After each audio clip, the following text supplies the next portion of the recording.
Bonjour, merci de vous recevoir, de me recevoir dans votre collège. Je m'appelle Olivier Manoni, je suis principalement traducteur. Je vais vous expliquer un petit peu en quoi consiste mon métier d'abord. J'écris des livres aussi et je dirige une école de traduction littéraire à Paris. Et autrement, je vis dans les Pyrénées, donc c'est un peu loin d'ici. Je vais d'abord vous expliquer un petit peu ce que je fais. En fait, traducteur littéraire, ça ne veut pas dire forcément qu'on traduit de la littérature. Un traducteur littéraire, c'est principalement quelqu'un qui traduit des livres, mais qui peut aussi traduire du théâtre, qui fait des sous-titres de cinéma ou des textes de doublage de cinéma. C'est nos trois principales activités. Moi, je travaille principalement sur les livres. J'ai fait un film qu'on m'avait demandé de faire parce que le réalisateur avait déjà travaillé avec moi sur un de ses livres. J'ai fait un peu de théâtre, très peu de poésie, donc l'essentiel de mon travail, c'est de traduire des livres allemands vers le français. C'est un travail que je fais depuis une date que je préfère même pas vous citer parce que ça vous ferait vraiment penser à des dinosaures. Enfin, ça fait plusieurs dizaines d'années que je fais ça. J'ai traduit beaucoup de livres parce que je travaille énormément, plus de 200 à peu près. Et je traduis dans trois domaines différents. Je traduis d'abord des romans. Je pense que vous ne connaissez pas ceux que j'ai traduits, mais enfin, il y a un auteur que vous rencontrerez peut-être à un moment ou un autre, qui s'appelle Martin Sutter, qui est un auteur suisse que je vous recommande, qui est absolument magique. Je traduis de la philosophie avec principalement deux grands philosophes. Il y en a un qui s'appelle Peter Sloterdijk, qui vit pas loin d'ici à Karlsruhe, qui est un immense philosophe qui a été directeur d'un très grand centre qui est un peu l'équivalent de l'école polytechnique en Allemagne. Et qui continue à écrire beaucoup de livres. Il fait en ce moment des conférences au Collège de France à Paris pendant 2 mois. Et un autre s'appelle Byung-Chul Han, qui est un monsieur qui vient de Corée du Sud, qui est arrivé en Allemagne, qui a appris l'allemand. Il était métallurgiste, il a appris l'allemand, il a appris la philosophie et il est devenu professeur de philosophie et philosophe. Voilà, c'est mes deux auteurs de philosophie. Et pour le reste, je traduis des documents, beaucoup, des documents d'actualité. J'ai traduit par exemple dans vraiment la catégorie documentaire le texte d'une jeune femme dont vous avez peut-être entendu parler qui s'appelait Natascha Kampusch, qui est une jeune fille qui a été séquestrée pendant 8 ans par un dingue en Autriche, qui s'en est sortie, qui a réussi à s'évader, qui depuis mène une vie à peu près normale. Un récit dont on parlait tout à l'heure avec Aline, d'une jeune femme qui s'appelle Rana Ahmad, c'est pas son nom, c'est un pseudonyme, qui s'est enfuie d'Arabie Saoudite, où elle étouffait littéralement, et qui raconte son histoire. Et puis, il y a toute une partie de mon travail, et c'est de ça que je suis venu parler aujourd'hui en fait, qui porte sur l'histoire, et sur l'histoire d'une durée à la fois extrêmement courte et d'une densité absolument incroyable, qui est la période 1933-1945 en Allemagne, c'est-à-dire la période du nazisme. Donc on renoue directement avec la dernière image que vous avez vue. Je vais essayer de vous raconter un peu ce que veut dire travailler en histoire sur cette période, et puis on parlera ensuite de cette période et de cette bande dessinée que je vous ai apportée, dont je vous ai apporté quelques planches. Le nazisme, c'est 12 ans dans la vie de l'Allemagne, qui compte à peu près pour 3 siècles, parce que ça a bousillé l'Allemagne, à mon avis, il y aura des traces jusqu'au 22e siècle, et il y a de nouveau des traces aujourd'hui qui se réveillent. Ça a été une période extrêmement courte, mais qui a ravagé à la fois le pays, l'Europe, toute une partie de la population européenne, et qui a laissé des traces politiques indélébiles. C'est une période d'une violence absolument inouïe. On avait une violence qu'on n'avait pratiquement jamais connue dans l'histoire. Et une... On fait toujours un petit quart d'heure lecture. D'accord. Ok, pardon.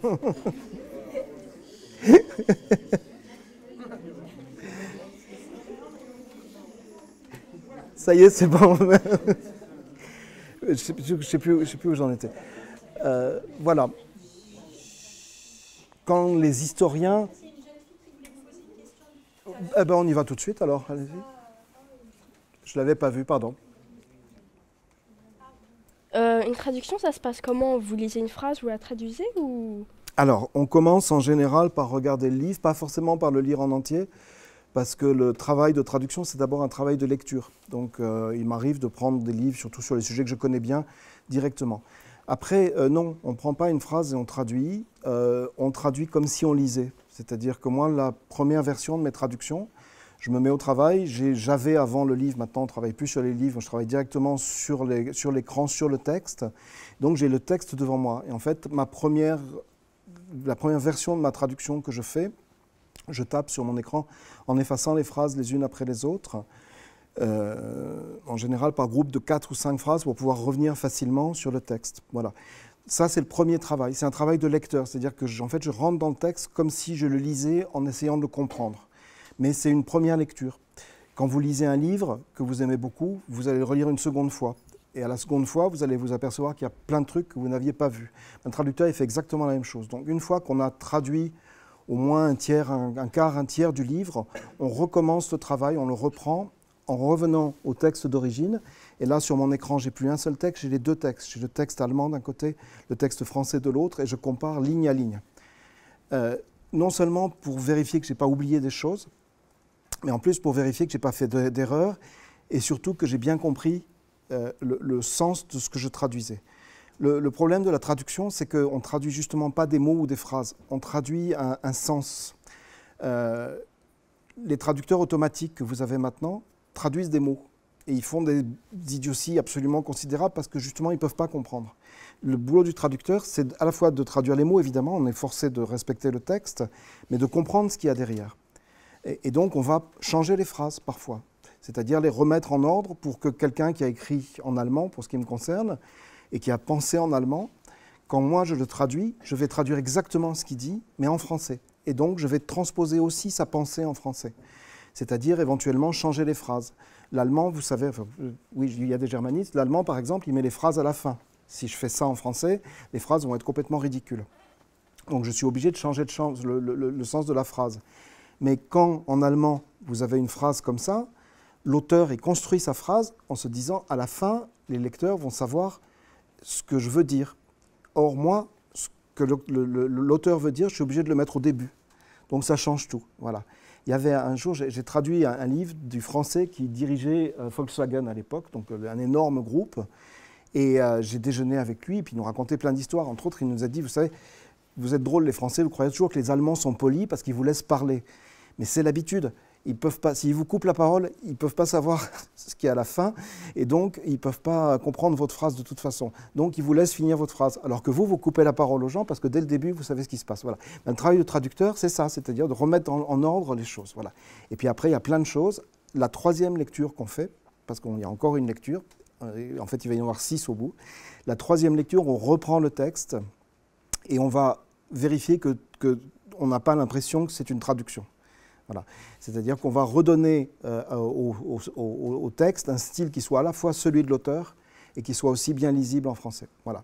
Et puis après, on relit 3, 4, 5 fois sur épreuve après les textes pour éliminer tout ce qui reste, essayer de balayer les bêtises, mais il en reste toujours. Voilà.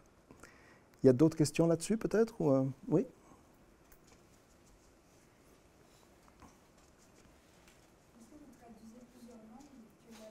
Non, je traduis que l'allemand, parce que c'est la seule langue que je connaisse bien.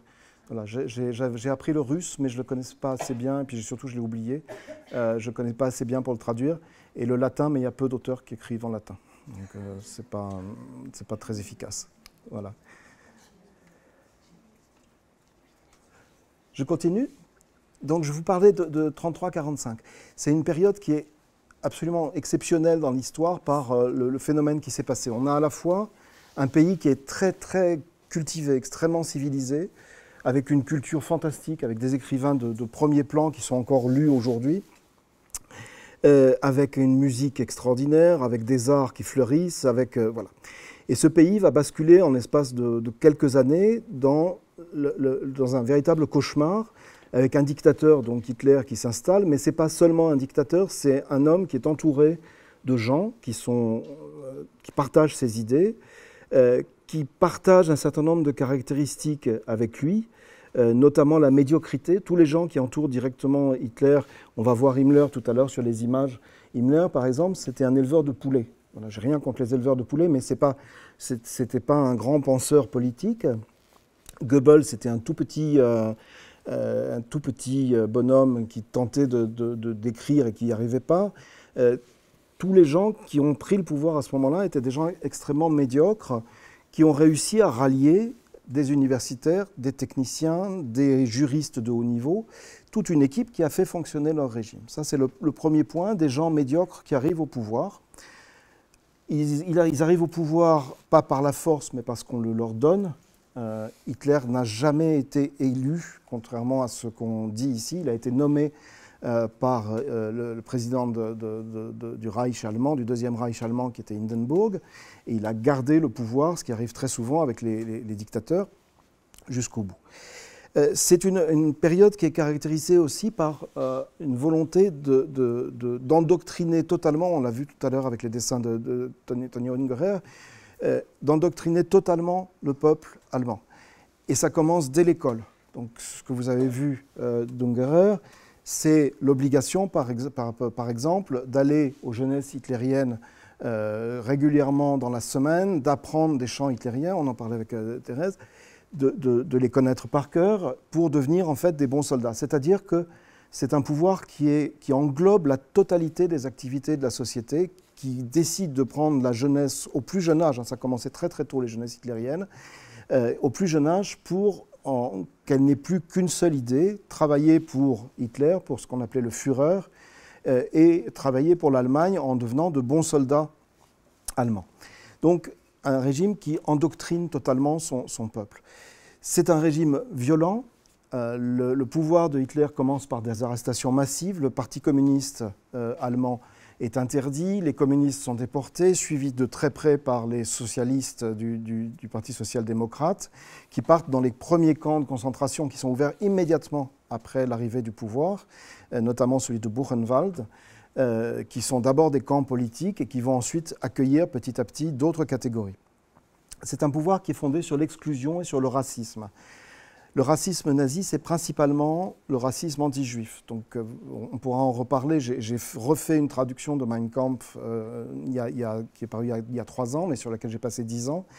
Le racisme de Hitler est obsessionnel. C'est quelqu'un qui, dans la quasi-totalité de ses textes, désigne les Juifs comme l'ennemi principal, l'ennemi de l'Allemagne, celui qui va désagréger le pays, et explique que les Juifs sont en train de remplacer les Allemands, de leur prendre le pouvoir, de leur prendre leur place, etc. Oui ?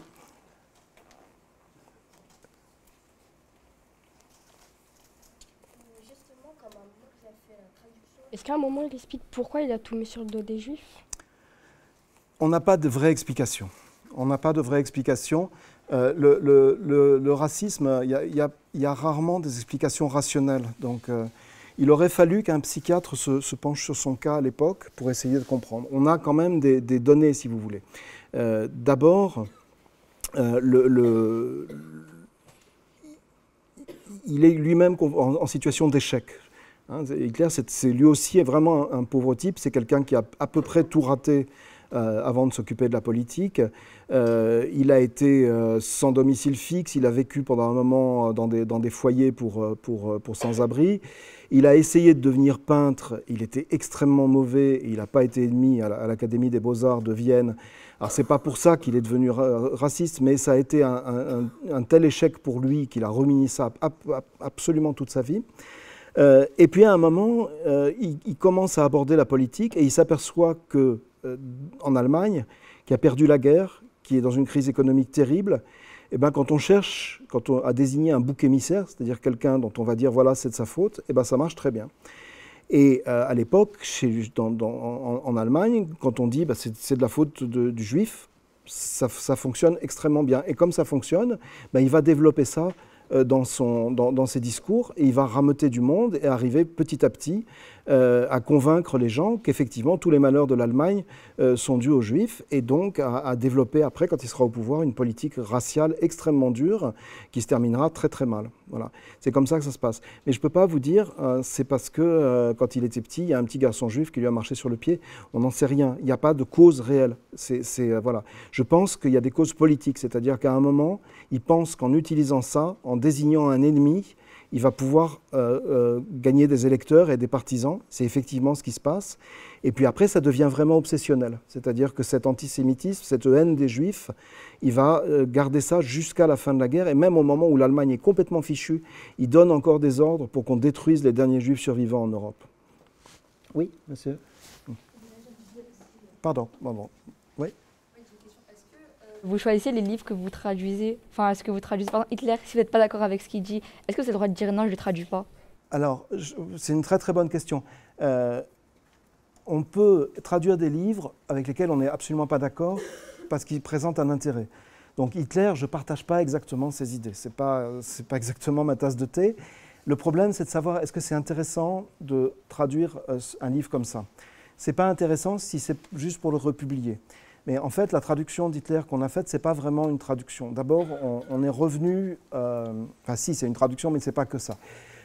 Ma traduction, elle est revenue au texte de Hitler. Et il se trouve que c'est un texte qui est absolument illisible en allemand.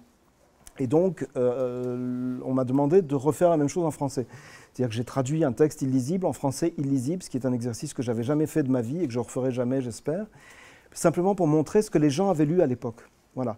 Et ce travail-là, il était encadré par des historiens qui ont fait un nombre de notes absolument incroyables autour, des préfaces, des introductions, pour expliquer d'abord tous les mensonges qu'il y avait dans le livre, il y en a 20 par page, et puis pour expliquer les conséquences qu'il y avait eu. C'est-à-dire que ce livre qui a fondé l'idéologie nazie, derrière, il a provoqué des dizaines de millions de morts, 6 millions de morts dans les camps d'extermination et 60 millions de morts dans la Seconde Guerre mondiale qui a été provoquée par Hitler. Voilà.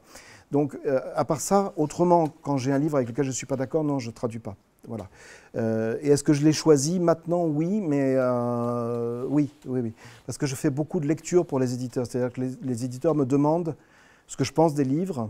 Ils me demandent mon avis parce que j'ai du métier. Et quand je leur dis qu'un livre n'est pas bon, ils me croient. Et quand je leur dis qu'un livre est bon, ils me croient aussi en général. Ils regardent quand même combien ils vont pouvoir en vendre, s'ils ne vont pas se casser la figure, mais s'ils le prennent, ils me le donnent. Voilà, donc d'une certaine manière, maintenant, je choisis mes livres. Mais pour finir de vous répondre, au début, j'ai traduit plein de cochonneries, de très très mauvais bouquins, parce qu'il faut vivre, quoi. Voilà. Et il y avait monsieur, et puis après, madame. Oui. Hitler, c'était un dictateur et qu'il a tué, comme vous l'avez dit, 6 millions de personnes dans les camps de concentration. Ça vous a pas trop dérangé de traduire un livre comme ça? C'est-à-dire que c'est dérangeant de travailler là-dessus, d'une manière générale. C'est une époque qui est d'une dureté épouvantable. Alors, je n'ai pas fini en fait ce que je vous expliquais tout à l'heure. J'ai traduit en tout 40 textes sur le nazisme, donc d'histoire du nazisme. J'ai traduit des textes, et je suis en train encore d'en faire un en ce moment, sur les médecins qui travaillaient dans les camps de concentration, par exemple.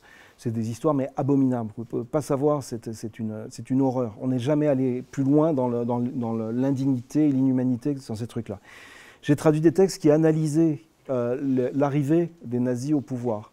Et c'est très intéressant, y compris pour nous, parce qu'ils montrent, par exemple, qu'en utilisant le divertissement, en utilisant la chanson, en utilisant des mauvais films, des mauvaises émissions de radio, mais aujourd'hui, ça serait des mauvaises émissions de télévision qui abrutissent les gens, vous pouvez très très facilement conquérir les gens, conquérir leur cerveau. Voilà.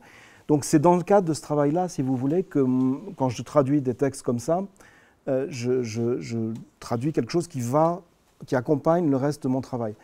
Alors, c'est très désagréable à faire, mais si on ne connaît pas ces textes-là, si on ne sait pas d'où ça vient, on ne peut pas comprendre d'où ça vient. Et si moi je ne le traduis pas, les gens qui ne parlent pas l'allemand en France, et il n'y en a plus beaucoup, excusez-moi, mais il faut quand même le dire, il n'y en a plus beaucoup aujourd'hui, n'auront jamais accès à ces textes qui sont fondamentaux, et donc ne pourront pas comprendre. Et non seulement ils ne pourront pas comprendre, ça c'est ce que j'explique dans le bouquin que j'ai écrit qui est là, mais ils ne pourront pas voir ce qui revient. Ils ne pourront pas voir comment le racisme revient, par quels mots. Et les mots, c'est en général comme ça que ça commence. Les mots d'abord, les crimes après. Voilà.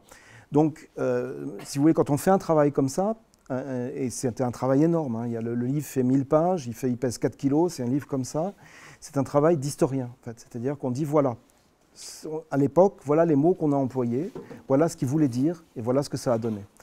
Après, c'est très désagréable, d'abord parce que travailler sur cette période, c'est pas agréable, c'est une période violente. Il y a des choses que j'ai traduites qui m'étaient vraiment très très pénibles, notamment dans le domaine de la médecine.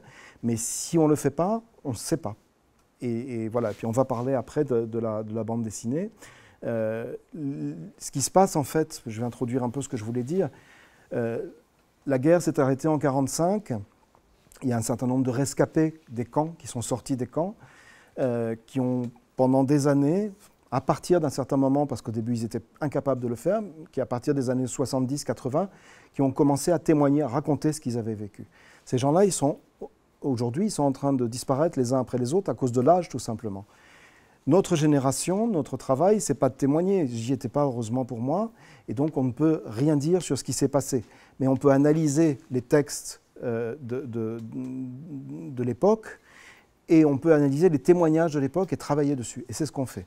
Et puis, il y a une nouvelle génération qui arrive, et j'introduis juste le sujet, et puis je vais répondre aux autres questions.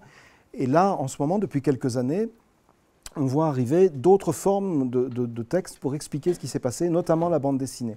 Cette année, sur les camps de concentration, il y a 4 bandes dessinées qui sont sorties, ce qui est absolument rarissime.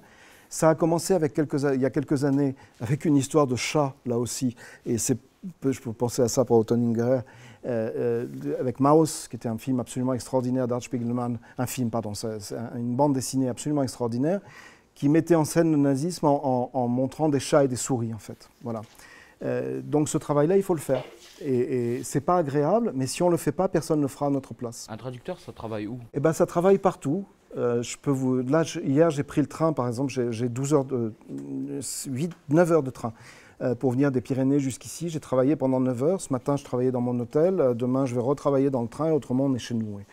On est chez nous, ce qui est très bien, parce qu'en fait, on peut travailler absolument partout.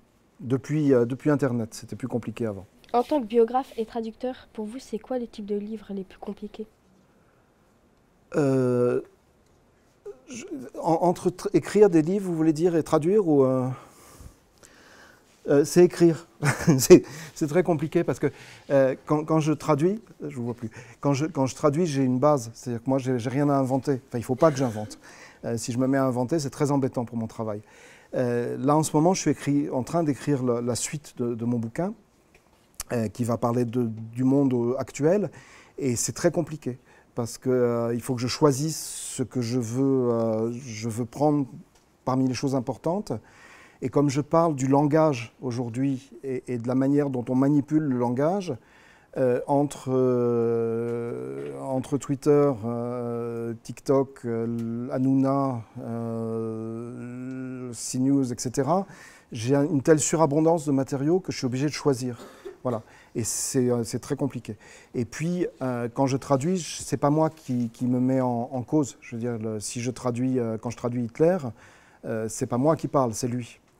Quand j'écris moi, c'est ma responsabilité. Donc si j'écris des bêtises, c'est à moi qu'on les reprochera à juste titre. Et si je diffame quelqu'un, je peux même aller en justice assez facilement en ce moment. Donc il faut que je fasse attention aussi à ça. Voilà. Donc c'est beaucoup plus compliqué d'écrire en fait. J'ai écrit trois livres qui concernent des auteurs allemands, 2 sur un écrivain qui s'appelle Günter Grass, qui a fait beaucoup d'expositions d'ailleurs à Strasbourg, il y en a eu plusieurs célèbres, qui était un très grand monsieur, qui est mort il y a 5 ans si je me rappelle bien, dont l'histoire suit d'ailleurs un peu celle de Tony Ungerer, parce que lui aussi a été dans les gestes hitlériennes, et lui aussi, on l'a su juste avant sa mort, en plus a été enrôlé dans les Waffen-SS, donc et qui a passé le reste de sa vie à écrire plutôt contre l'Allemagne qu'autre chose. Et puis j'ai écrit ce livre-là, qui est à la fois l'histoire de la traduction de Mein Kampf et une perspective sur notre monde. J'ai écrit une biographie d'un monsieur qui s'appelle Manuel Sperber et un livre sur l'humour de Sigmund Freud. Voilà, c'est tout. C'est très proche de l'Allemagne, hein, toujours. De Sigmund Freud. Pardon, Freud, le psychanalyste. Ben, si vous donnez un texte à DeepL, il va vous donner des mots, hein, pour reprendre la question qu'on m'a posée au début. C'est-à-dire que DeepL, il traduit des mots, mais il ne sait pas ce que ça veut dire. C'est-à-dire qu'il est absolument incapable de comprendre en fait, le texte. DeepL, c'est une machine, donc il fait du travail de machine. Et en fait, le travail d'un traducteur, c'est pas seulement, je l'ai dit tout à l'heure, de comprendre les mots, c'est de comprendre ce qu'il y a derrière. Il faut qu'en permanence, on se demande qu'est-ce que l'auteur veut dire exactement, parce que si je vous dis « prends la porte », DeepL est absolument incapable de comprendre ce que ça veut dire. Donc il va vous faire une traduction qui peut vous dire « soulever la porte », enfin, le vieux truc de potage, je suppose que ça se fait toujours. Hein? Oui, c'est ça, des synonymes, des mots qui ont plein. Enfin, il y a une flopée de mots qui peuvent avoir 600-700 sens différents, notamment en allemand. Et il est absolument incapable de comprendre ça. Donc il fait des trucs énormes. Une fois, j'ai testé DeepL, par exemple, sur une histoire de bateau. Et il y avait un bateau qui était en laisse, pour vous donner une idée. En fait, c'est underline, il était amarré à son truc. Voilà. Et par ailleurs, pour nous, c'est-à-dire en littérature, pour le roman, pour l'histoire, etc., DeepL ne sait même pas ce que c'est que le style. Donc il va tout aplatir. Donc c'est quelque chose qui est très bien pour quand vous vous baladez dans la rue, quand vous voulez appeler un taxi, mais autrement c'est une cochonnerie. La germaniste en moi. Voilà. Oui. Des projets futurs? Ben, tout le temps. Là, j'ai du travail jusqu'au mois d'octobre.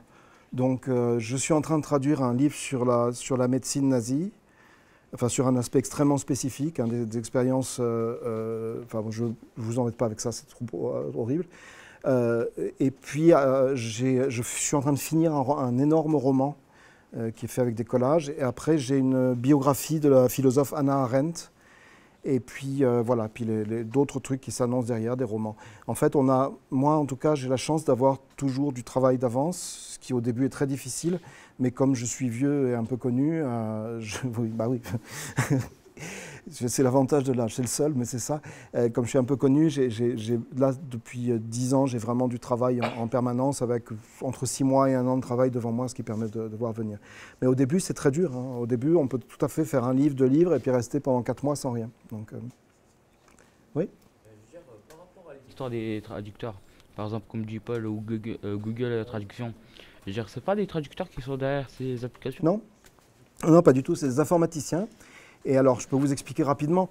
Ces informaticiens DeepL, ils fonctionnent de manière très très simple. Ils ont des robots qui vont courir sur le net en permanence et rafler tout ce qu'ils peuvent. Ils vont rafler les textes d'origine en allemand, en anglais, en russe, tout ce que vous voulez, et ils vont prendre des bouts de phrases. Et puis, ils vont aller chercher, le robot va aller chercher dans les traductions, en allemand, en français, en italien, etc., les traductions correspondantes.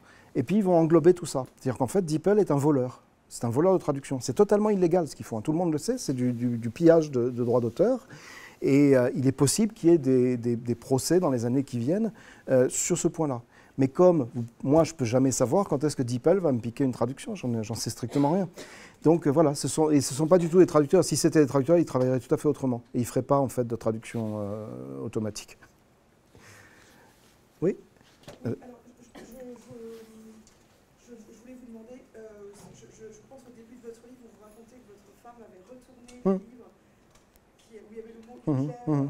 Est-ce que vous aussi, ça vous est arrivé à un moment de vouloir faire une pause parce que trop, quoi, oui, oui. Voilà, il y a des moments où... Oui, bien sûr, mais après... Oui, j'ai voulu. Oui, oui. Mais après, le problème, c'est que je suis devenu pratiquement le seul traducteur spécialisé là-dedans. Et que donc, très régulièrement, on m'appelle et que, voilà, je suis le traducteur de nazi de service, quoi, voilà. Mais, bon, après, je ne pourrais pas le faire si je n'avais pas aussi une activité qui va autour. D'abord, d'autres textes, des romans, etc., ça, je ne supporterais pas. Et puis, si pour moi, ça n'avait pas aussi une dimension militante, c'est-à-dire que pour moi, c'est un travail qui n'est pas seulement traduire. C'est aussi expliquer aux gens ce que je fais sur Twitter, enfin sur X maintenant, toute la journée. Quand j'entends dire, par exemple, qu'Hitler était élu, à chaque fois, je prends le temps de dire non, c'est faux. C'est pas, il n'a jamais été élu de manière démocratique, il a été nommé. Quand j'entends que Hitler était socialiste, ce qu'on dit beaucoup aussi en ce moment, je prends le temps d'écrire. Voilà.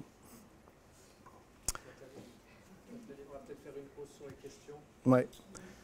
Et puis on va passer au texte. Et puis on reprendra après. Je vais essayer de faire vite.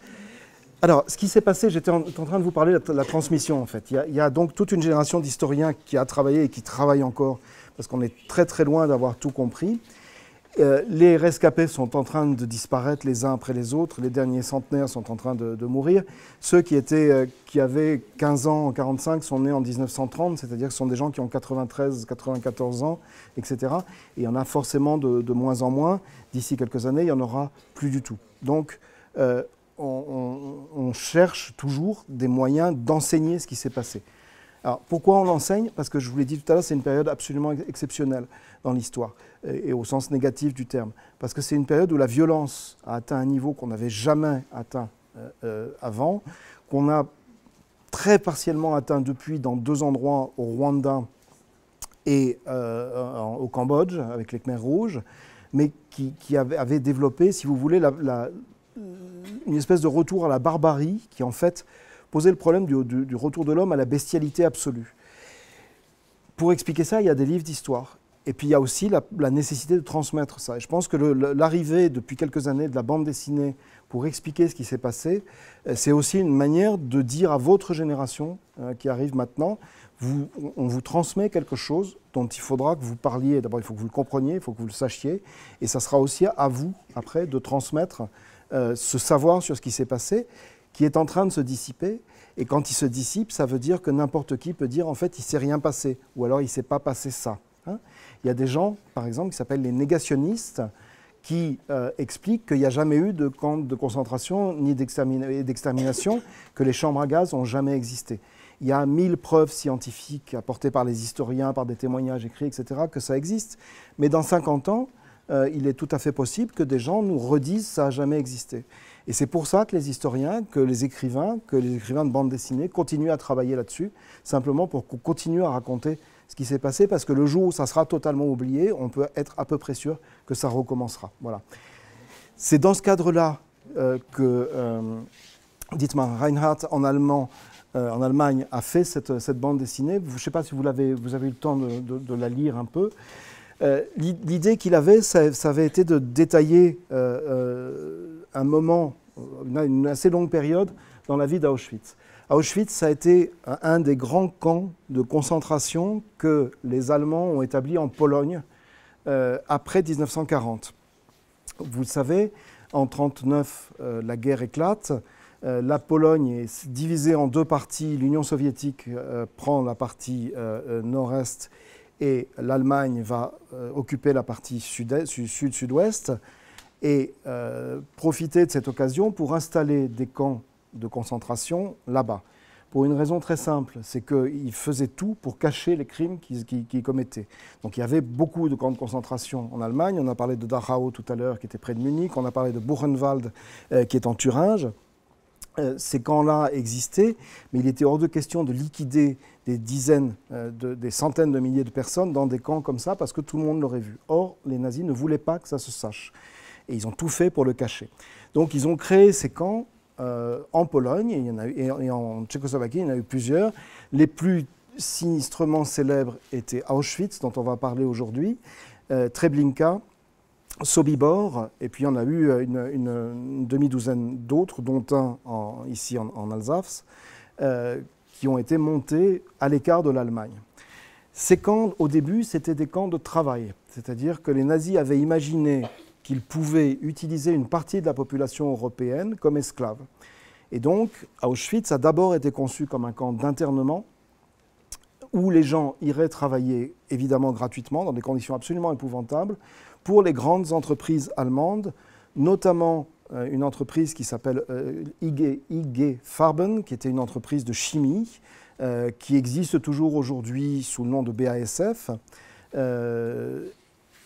et qui fabriquait notamment des produits. Mais aussi, il y avait des usines de fabrication d'armes, évidemment, notamment dans des galeries creusées un peu partout où on fabriquait des obus, et puis toutes sortes de productions industrielles qui se déroulaient à la fois dans ces camps et à l'extérieur des camps, dans ce qu'on appelait des camps satellites, c'est-à-dire que les détenus quittaient les camps de base, on appelait ça, Stammlager, pour aller travailler dans ces camps. Voilà. Donc au début, en fait, ces camps qui étaient gérés par la SS, une organisation paramilitaire qui jouait un rôle énorme en Allemagne et qui était dirigée par Himmler, ces camps étaient des camps de travail et de destruction. C'est-à-dire qu'on savait très très bien que les gens qui étaient mal nourris, qui faisaient des travaux épouvantables, au bout de 15 jours ou 3 semaines, ils étaient fichus et que donc ils allaient mourir, ce qui se passait effectivement. À partir de 1942, on décide de les transformer en camps d'extermination. Et on commence à installer à Auschwitz, Birkenau et Sobibor notamment, de gigantesques installations pour tuer en masse les gens.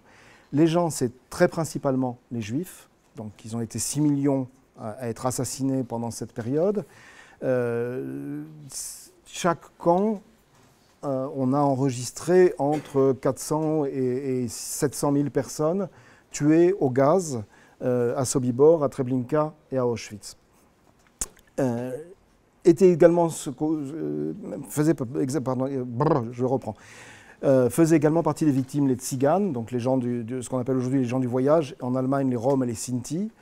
Tout ce qui déviait de la société allemande, donc les homosexuels étaient envoyés à Auschwitz aussi et exterminés.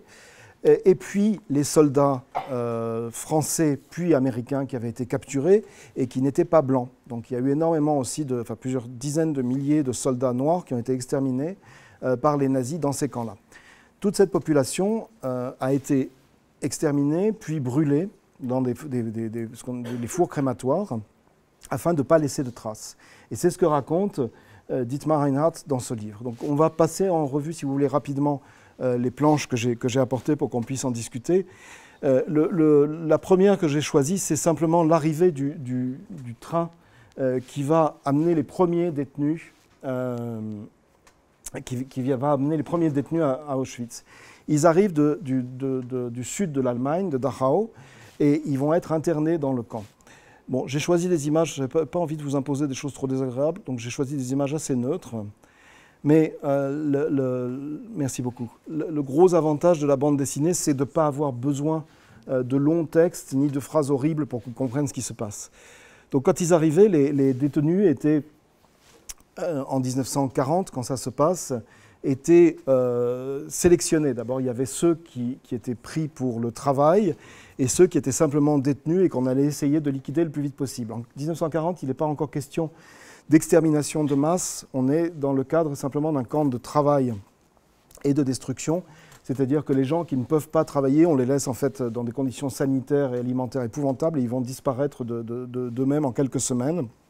La durée de vie moyenne estimée à Auschwitz à ce moment-là de 3 semaines. Simplement, ils sont soumis à une discipline, et c'est ce que montre l'auteur de cette bande dessinée, absolument épouvantable. Il y a tous les matins des appels qui peuvent durer des heures.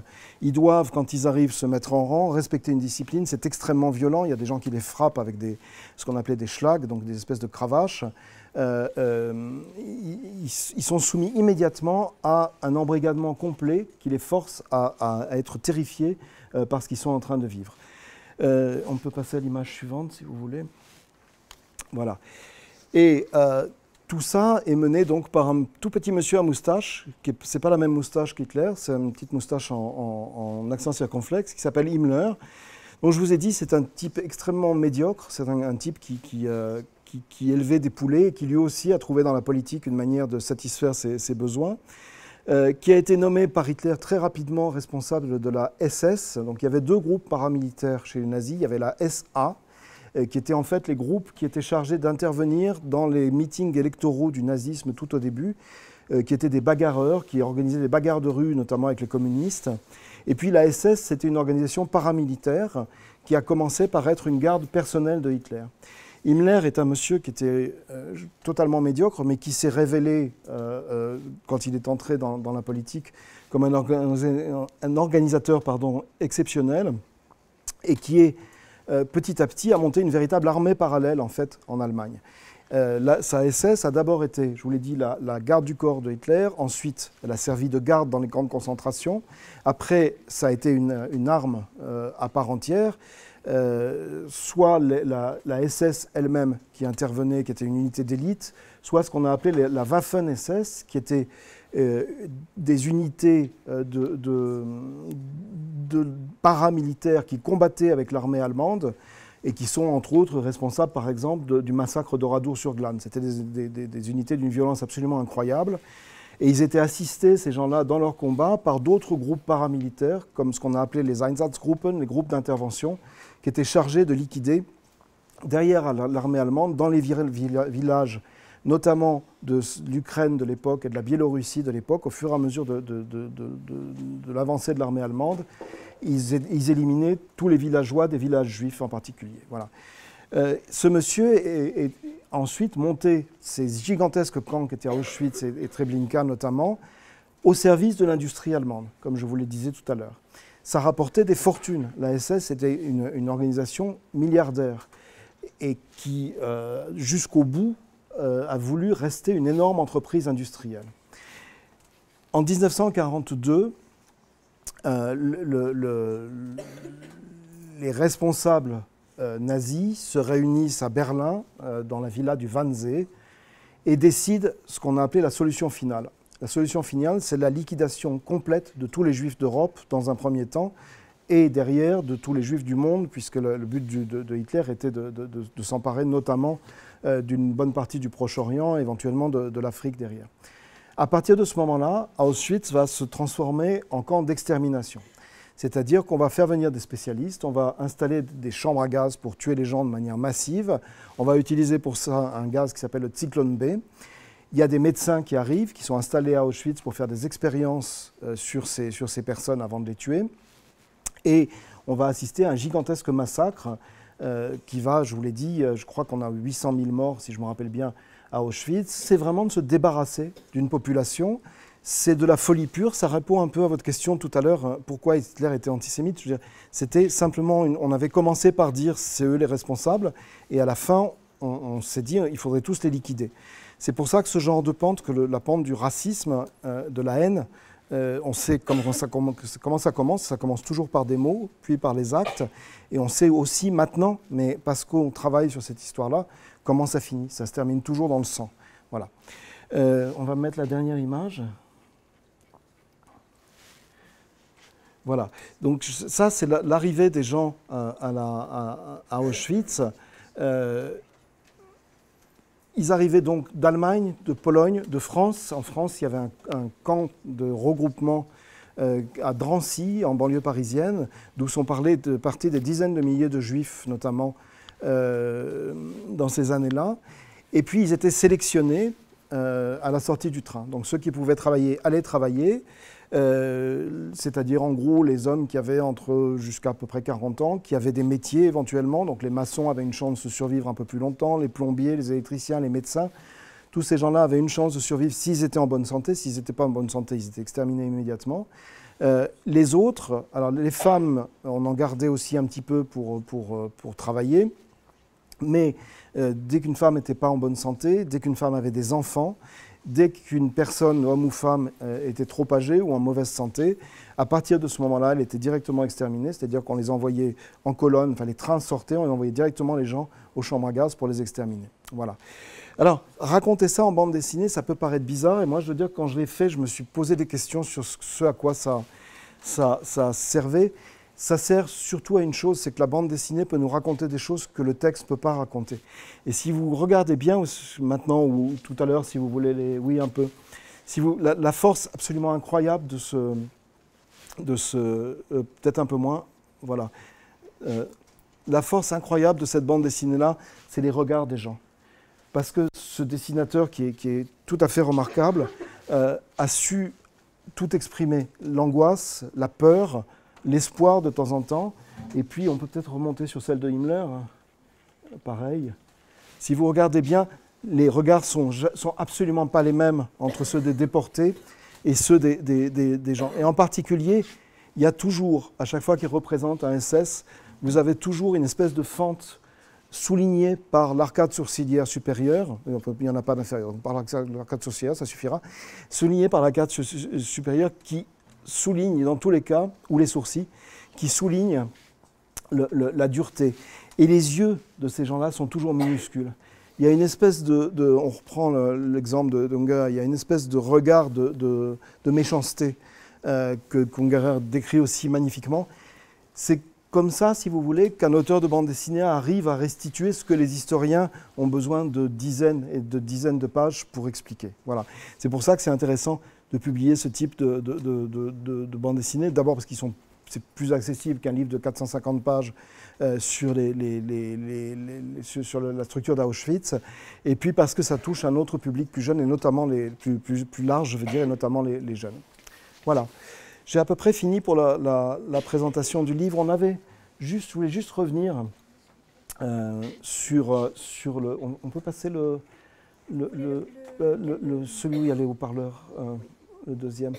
Je voulais juste vous parler, parce que moi, mon travail, c'est celui de traducteur.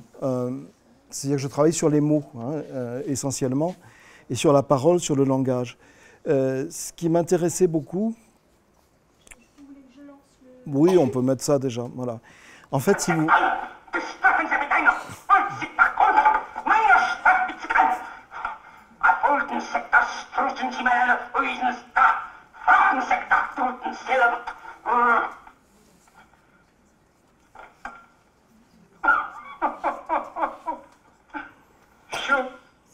Pourquoi m'as-tu abandonné?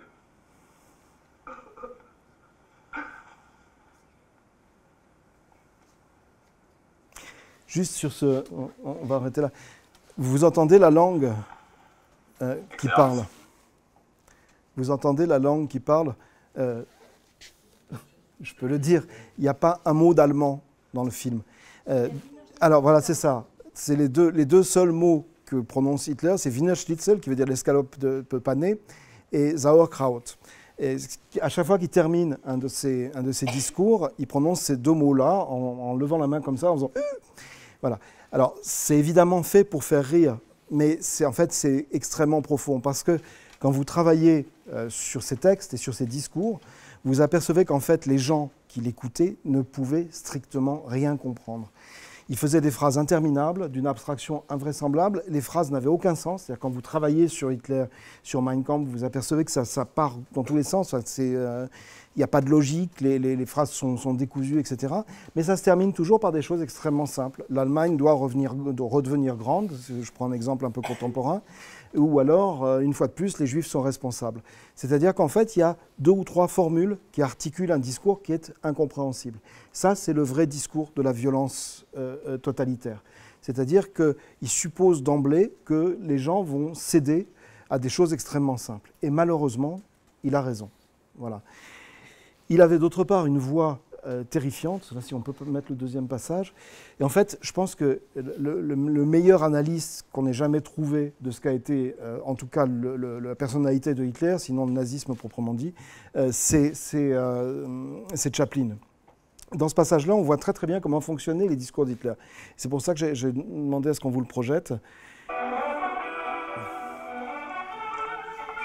Donc c'est un passage où ils étaient cachés, et tout d'un coup, Hitler, pour obtenir un prêt d'un banquier juif, autorise les Juifs à sortir de nouveau. Alors ici, messieurs, dames, demandez la médaille de Lincoln, montée en broche avec un portrait du Führer.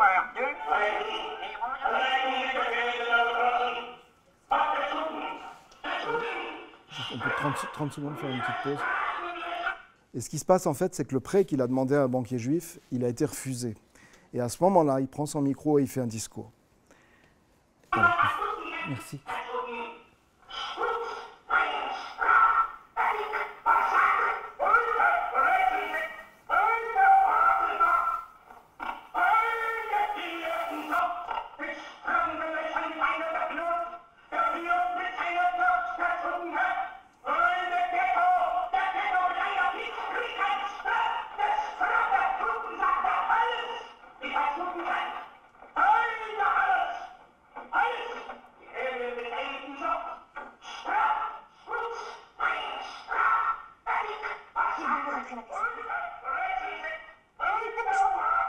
Attendez une minute.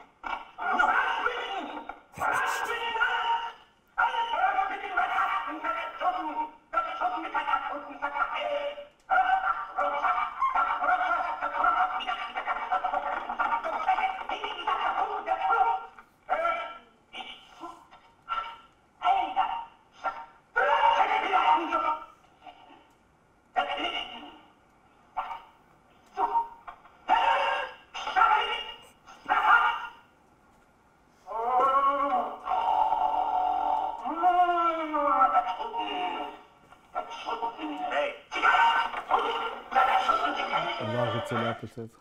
Voilà.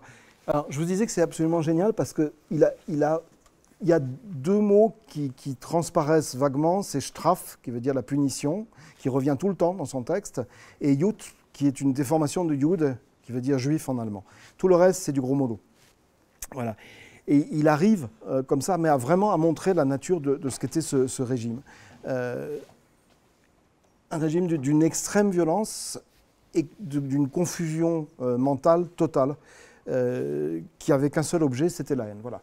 Il me reste à peu près 10 petites minutes pour répondre à d'autres questions, si vous voulez. Je n'ai pas choisi. Alors, quand vous travaillez, d'abord, j'ai aussi travaillé sur l'Allemagne de l'Est, donc ce n'est pas mon seul domaine, qui était aussi un régime communiste. Mais simplement, il aurait fallu que je parle russe, si vous voulez, parce que c'est quand même là voilà, donc c'est ça. L'autre raison, elle est personnelle. Moi, mon grand-père a été tué par les Allemands. Et mon père est devenu prof d'allemand derrière. Et il m'a transmis ça, voilà. Donc je pense que c'est ça qui m'a amené à travailler sur ces périodes. Oui, l'idée le problème qu'on s'était posé, si vous voulez, il y a le sport, c'est le corps des gens. Et ce régime-là était à la fois magnifier le corps, c'est-à-dire qu'il y avait toute une idéologie du sport dans le nazisme. Hein. Vous avez peut-être vu des statues d'Arno Breker, par exemple, qui était le sculpteur pratiquement officiel du régime. Vous avez des gens qui sont hyper musclés. Voilà. Il y avait plein de films tournés notamment par Leni Riefenstahl sur des sportifs, etc. Donc c'était une idéologie du corps magnifié. Et ça a été aussi une idéologie du corps détruit. C'est-à-dire que d'un côté, vous aviez l'idée qu'il fallait embellir l'homme, le transformer en dieu grec, et de l'autre côté, l'idée qu'il fallait le massacrer. Voilà, je crois que c'est principalement le rapport, si vous voulez, entre le sujet que vous avez fait, vous avez traité, et ça, c'est que le sport peut aussi, de l'autre côté, dégénérer. En 1936, et c'est à ça que fait référence le passage qu'on vient de voir, en 1936, pour les Jeux Olympiques, Hitler lève le pied. On arrête d'arrêter les Juifs, on arrête de les envoyer dans les camps de concentration de l'époque, donc Dachau, Buchenwald et autres, et il y a une espèce de pause. Et dès que les Jeux Olympiques de 1936 sont finis, ça recommence immédiatement, et c'est exactement, en fait, ce que montre là Chaplin, c'est exactement ça. Voilà. Alors, je ne sais à qui il y avait tellement de questions que... Oui ? Oui. Donc ça veut dire que si vous travaillez sur une bande dessinée, vous économisez énormément de temps du coup. Ah non, ça prend énormément de temps. Travailler sur une bande dessinée, traduire, vous voulez dire? Oui, traduire. Ah oui, non, ça prend beaucoup de temps parce qu'il faut... L'allemand, quand vous le traduisez, est moins long que le français. Donc il faut résumer. En plus, c'est très condensé déjà une bande dessinée. Le langage d'une bande dessinée, c'est pas du tout des phrases de 3 lignes pour expliquer quelque chose. C'est très percutant, c'est très court. Donc il faut déjà être aussi court que l'allemand et en plus être encore un peu plus court pour que ça tienne simplement dans les bulles. Donc c'est beaucoup de travail, c'est un travail énorme. Et il y a eu un énorme travail. Moi j'ai travaillé avec 2 éditrices, on a travaillé pour raccourcir, etc. C'était un travail monstrueux. Oui ? Oui, bien sûr, je suis toujours payé pour mon travail. Par contre, en fait, j'ai été payé pendant 2 ans de travail et après pendant 6 ans pour le travail final. Donc, j'ai pas été payé du tout. Donc, en fait, j'ai fait 6 ans de bénévolat. Voilà. Et aussi, il n'y a pas un jeu de camp du Trudeau ? Si, j'en ai parlé, tout à fait, en Alsace, absolument. Oui, qui a été un des camps de concentration, absolument. Tout à fait. C'était un des camps en France, mais il y en a eu d'autres. Il y a eu des camps pour les Tziganes, notamment dans le centre de la France.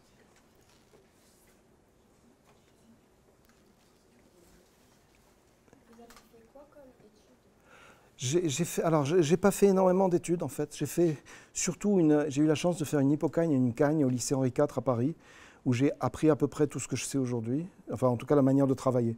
Après, je suis allé en philo en fac et je me suis profondément embêté. À l'époque, je devenais journaliste, donc j'avais du travail. Et il ne faut pas que je vous raconte ça, parce que c'est un très très mauvais exemple. Je suis allé passer mon examen de licence. Je travaille, Olivier Manoni, c'est un pseudonyme que j'ai pris pour des raisons compliquées, c'est pas la peine que je m'étende. Et je suis allé à passer mon examen de licence au bout d'une année où je m'étais affreusement ennuyé. J'ai vu mon nom officiel sur la table avec un numéro dessous. Et je ne sais pas si c'est déjà l'allergie à ce genre de choses. parce que les détenus des camps de concentration avaient aussi un numéro. J'ai regardé le numéro, je suis parti. Voilà. Donc mes études se sont arrêtées là. En fait, après, j'ai tout appris en traduisant. Voilà. Mais ce n'est pas un exemple à suivre. Hein. Pas... Surtout pas.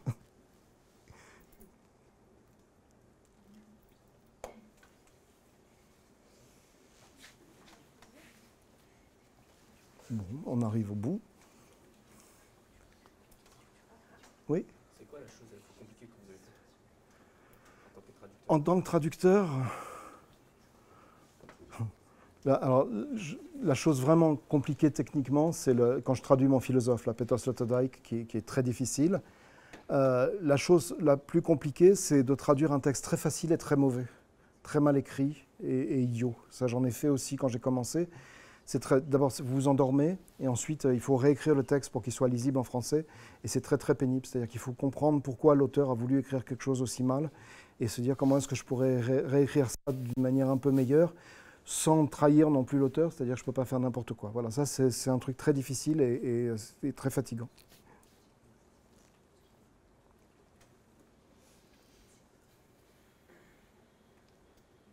Moi, je serais bien une question quand même. C'est-à-dire que vous parlez beaucoup d'être proche du texte d'origine et de l'intention de l'auteur. Est-ce que vous prenez le point de vue aussi du lecteur, de la réception du texte? Alors, il y a un texte de Walter Benjamin qui s'appelle « La tâche du traducteur » qui répond définitivement à cette question-là. Un traducteur qui écrit pour le lecteur, il est fichu. C'est-à-dire qu'il ne fait pas son travail.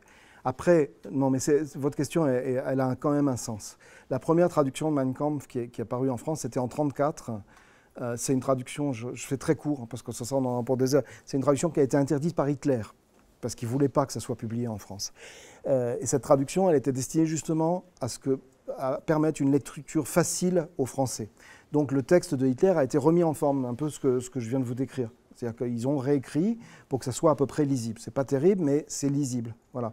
Donc eux, ils ont fait ça pour le lecteur, mais parce qu'il y avait un but politique très précis. Donc voilà. Autrement, non. On se débrouille simplement pour que la personne française qui va lire le texte ne se dise pas « tiens, c'est de l'allemand ». C'est-à-dire qu'il faut qu'on transpose le texte, mais ce n'est pas pour le lecteur, c'est pour le texte lui-même. On transpose le texte de telle sorte qu'il existe en français, qu'il ait une existence en français, qui tienne la route, quoi, c'est tout. Voilà. C'est encore plus important en littérature qu'en histoire. Parce qu'en littérature, c'est le style qui est essentiel. Enfin, le style joue un rôle immense, et si on n'arrive pas à le rendre correctement, mais on va rendre le style de l'auteur. On ne va pas faire du Flaubert quand on a du Thomas Mann. Voilà. Oui? Pourquoi vous avez décidé de devenir traducteur? Qu'est-ce qui vous a attiré vers ce métier? Le goût des langues, je vous ai dit, c'est compliqué. Hein. Mon père a été orphelin de guerre, il s'est jeté dans l'allemand. Je pense que ça faisait partie de cette génération qui voulait comprendre ce qui se passait, ce qui s'était passé, et qui surtout voulait que ça recommence jamais. Il a écrit d'ailleurs un truc qui s'appelle Plus jamais ça. Et donc il s'est vraiment précipité dans l'allemand. Moi, il m'a appris l'allemand à 6 ans. Et puis après, ma mère était aussi traductrice. Donc au moment où je faisais mes études, elle me passait de temps en temps des petits trucs pour que je gagne un peu d'argent de poche. Et en fait, ça s'est bien passé. Et puis après, pour moi, c'était une passion. C'est un métier que j'adore. Hein. C'est un métier difficile, compliqué, mais que je regrette absolument, presque absolument jamais de l'avoir pris. C'est un métier passionnant. On change tout le temps on est tout le temps ailleurs, quoi. Quand je suis chez un écrivain, j'ai un univers entier qui s'ouvre à moi, je vais passer des mois dedans en explorant les moindres recoins, peut-être parfois même plus que ce que l'auteur a fait. On va vraiment jusqu'au bout. Un traducteur, c'est le meilleur lecteur qu'un auteur puisse avoir. Donc c'est un beau métier. Voilà. Oui? Est-ce que quand vous traduisez des livres, est-ce qu'il y a des délais à respecter? Oh, absolument, impératif. C'est très important parce que derrière nous, il y a toute une chaîne qui va travailler jusqu'à la sortie du livre. Et si moi j'ai un gros retard, donc parfois ça n'a pas d'importance. Là en ce moment j'ai un livre que je devais rendre le 1er avril, que je vais rendre lundi. L'éditeur m'a dit c'est pas grave, laissez tomber, enfin, vous affolez pas, terminez tranquillement. Mais par exemple, s'il y a des livres qui doivent sortir à une date très précise, ça peut être catastrophique. Si je dois traduire un livre allemand sur Donald Trump, par exemple, qui doit sortir la veille des élections présidentielles en novembre, et que j'ai 2 mois de retard, ça va être une catastrophe. Voilà. Donc oui, on a des délais très précis, c'est un travail qui exige énormément de rigueur et de discipline, et beaucoup de travail. C'est vraiment extrêmement prenant.